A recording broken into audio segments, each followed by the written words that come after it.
உங்களுக்கு ஆண்டவர் சொன்ன வார்த்தை இந்த நாட்கள் என்னென்னா வந்து ஒன்று எபிரேயர் 13ஆம் அதிகாரம் 5ஆம் வசனத்தில் போட்டிருக்கு. நீங்கள் பணாசை இல்லாதவர்களாய் நடந்து உங்களுக்கு இருக்கிறவைகள் போதும் என்று எண்ணுங்கள், உன்னை விட்டு நான் விலகுதுள்ளேன், நீ கைவிடுவேன் என்று அவர் சொல்லுகிறார்.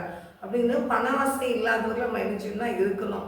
ஏன்னு கேட்டிங்கன்னா நம்ம வந்து என்ன செய்வோம்னா ஆண்டர் கொடுக்கறது கரெக்டாக கொடுத்துட்டு தான் வருவார். நம்ம என்ன செய்வோம், அடுத்தவங்களை பார்த்துட்டு இங்கே இப்படிலாம் இருக்கிறாங்களே, நமக்கு இதெல்லாம் இல்லையே, அப்படி இருக்கிறாங்களே, நம்ம இப்படி இருக்கிறோமே அப்படின்னு சொல்லியிருக்காங்க. அப்படிலாம் நினைக்கவே வேண்டாம்.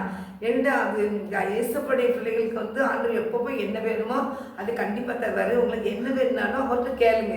அப்படி என்ன வேணாலும் அவர் கண்டிப்பாக கேளுங்க. ஜபம் பண்ணிக்கிட்டே ஆண்டருக்கு வேணும்னு சொல்லிச்சுன்னா கண்டிப்பாக தருவார். நான் வந்து எனக்கு வந்து முன்னாடி வந்து எனக்கு வந்து வண்டி வச்சுருந்தேன், ஆனால் சின்ன சைஸ் வண்டியாக வச்சுருந்தேன். அப்போ வந்து லூனாலாம் வந்துச்சு. அப்போ நான் வந்து கேட்டேன், ரிசப்பா எனக்கு வந்து இந்த சிவப்பு கலர் வண்டி அது அந்த டேஸ் அந்த ஸ்கூட்டி பப்ஸ்ன்னு சொல்லி தெரியாது. அப்போ வண்டியில் எல்லோரும் ஓட்டிகிட்டு போகும்போது ஆண்டரே அந்த சிவப்பு கலர் வண்டி எனக்கு வேணும் அப்படின்னு கேட்டேன். அப்போ ஆண்டரே கேட்டுக்கிட்டு இருந்தேன். கேட்டுக்கிட்டு இருக்கும்போது எங்கள் வீட்டுக்கார்ட்ட சொன்னேன், அந்த வண்டிலாம் போகிறாங்களா, இது மாதிரி வண்டியும் எனக்கு வாங்கிட்டாங்களேன்னு. அப்புறம் இப்பெல்லாம் ஒன்று கேட்டோம்லாம் எதுவுமே நான் வாங்கி தர முடியாதுன்னுச்சுன்னா வேலையை பார்த்து போ அப்படின்ட்டாங்க. நான் எதுக்கு சொல்லலைன்னா நீங்கள் அப்படி கேட்டால் நீங்கள் அதை பெற்றுக்கொள்வீங்க. அதனால் என்ன வச்சுக்கோங்களேன், நான் வந்து சொல்லுவேன் காலையில் 9 மணிலேருந்து 10 மணிக்கு அப்போ ஜோமுனே. இப்போ 10லேருந்து 11, அப்போ 10 9லேருந்து அப்புறம் சொல்லுவேன் நான் ஏசப்பட்ட கேட்க போகிறேன் அப்படின்னு சொன்னேன். அப்போ அவங்க என்ன சொன்னாங்கன்னா, நான் வாங்கி தரேன், ஏசப்பட்டு நீ கேளு, நான் வாங்கி தரதான் நீ வாங்க முடியும், ஓட்ட முடியும் அப்படின்னு சொல்லிட்டு போயிட்டாங்க. நான் வந்து அந்த 9 மணிலேருந்து கதை கூட்டிகிட்டு வீட்டில் ஜோம் பண்ணிக்கிட்டு இருப்பேன். அந்த ஜபத்தில் வந்து நான் வந்து ஆண்டர்கிட்ட கேட்க ஆரம்பிச்சேன், ஏசப்பா எனக்கு அந்த சிவப்பு கலர் வண்டி வாங்கிட்டாங்க, சிவப்பு கலர் வண்டி வாங்கிட்டாங்கன்னு கேட்டது. என்கிட்ட நான் அதிகமாக நான் படிக்கலை.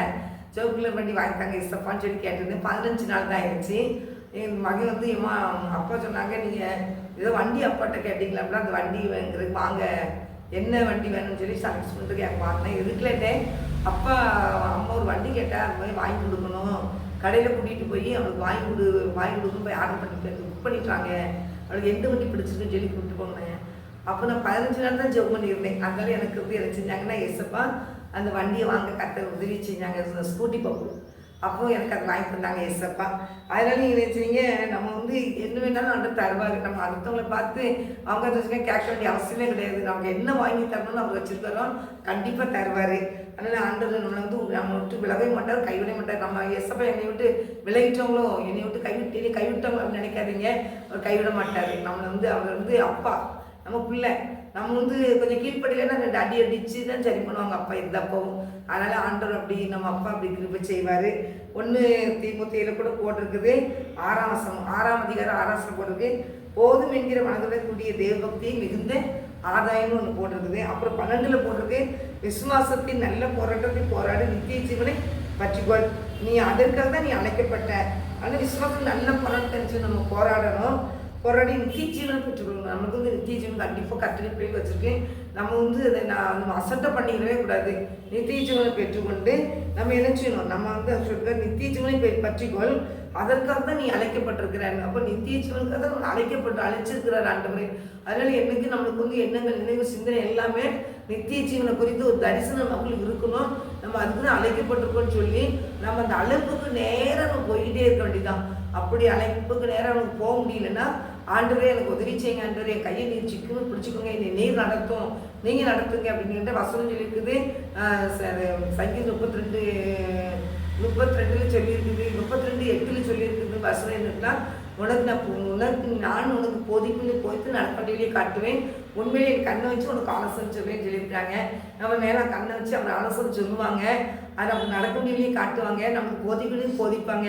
அதனால் எனக்கு நித்திய வழியில் நடத்துறதுக்கு ஆண்டவரே என்னை வந்து நீங்கள் நடத்துங்க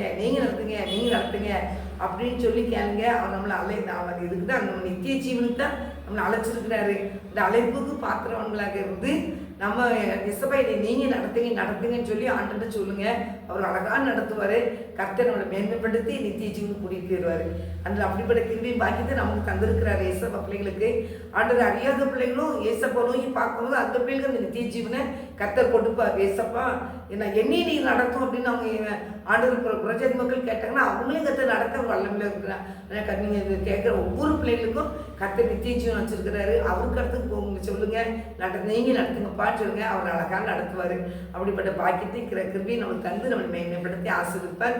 உன்னை விட்டு விலகுதில்லை, உன்னை கைவிடுதேன்னு சொன்ன தேவன் கைவிட மாட்டார், கரம் பிடிச்சு நடத்துவார். இயேசுவின் நாமத்தில் ஜெபிக்கிறேன். ஆமென்.